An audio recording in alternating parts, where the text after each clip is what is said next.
بسم اللہ الرحمن الرحیم۔ رسول اللہ صلی اللہ علیہ وآلہ وسلم کے پاس ایک شخص نے آ کر کہا، اللہ کے رسول، میں ہلاک ہو گیا۔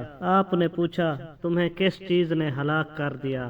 اس نے عرض کیا، میں رمضان میں اپنی بیوی سے صحبت کر بیٹھا۔ آپ نے پوچھا، کیا تم ایک غلام یا لونڈی آزاد کر سکتے ہو؟ اس نے کہا، نہیں۔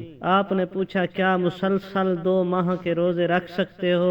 اس نے کہا، نہیں۔ تو آپ نے پوچھا، کیا 60 مسکین کو کھانا کھلا سکتے ہو؟ اس نے کہا، نہیں۔ تو آپ صلی اللہ علیہ وآلہ وسلم نے فرمایا، بیٹھ جاؤ۔ تو وہ بیٹھ گیا۔ اتنے میں آپ صلی اللہ علیہ وآلہ وسلم کے پاس ایک بڑا ٹوکرا لایا گیا جس میں کھجوریں تھیں۔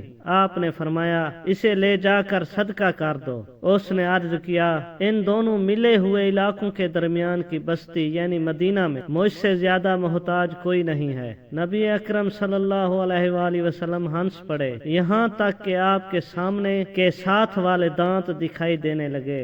آپ نے فرمایا، اسے لے لو اور لے جا کر اپنے گھر والوں ہی کو کھلا دو۔ امام ترمذی کہتے ہیں، ابو ہریرہ رضی اللہ عنہ کی حدیث حسن صحیح ہے۔ اس باب میں ابن عمر، عائشہ اور عبداللہ بن عمرو رضی اللہ عنہم سے بھی احادیث آئی ہیں۔ اہل علم کا اس شخص کے بارے میں جو رمضان میں جان بوجھ کر بیوی سے جمع کر کے روزہ توڑ دے، اس حدیث پر عمل ہے، اور جو جان بوجھ کر کھا پی کر روزہ توڑے تو اس کے بارے میں اہل علم میں اختلاف ہے۔ بعض کہتے ہیں اس پر روزے کی قضا اور کفارہ دونوں لازم ہیں۔ ان لوگوں نے کھانے پینے کو جماع کے مشابہ قرار دیا ہے۔ سفیان ثوری، ابن مبارک اور اسحاق بن راہویہ اس کے قائل ہیں، اس پر صرف روزے کی قضا لازم ہے، کفارہ نہیں ہے، اس لیے کہ نبی اکرم صلی اللہ علیہ وآلہ وسلم جو کفارہ مذکور ہے وہ جماع سے متعلق ہے، کھانے پینے کے بارے میں آپ سے کفارہ مذکور نہیں ہے۔ ان لوگوں نے کہا ہے کہ کھانا پینا جماع کے مشابہ نہیں ہے۔ یہ شافعی اور احمد کا قول ہے۔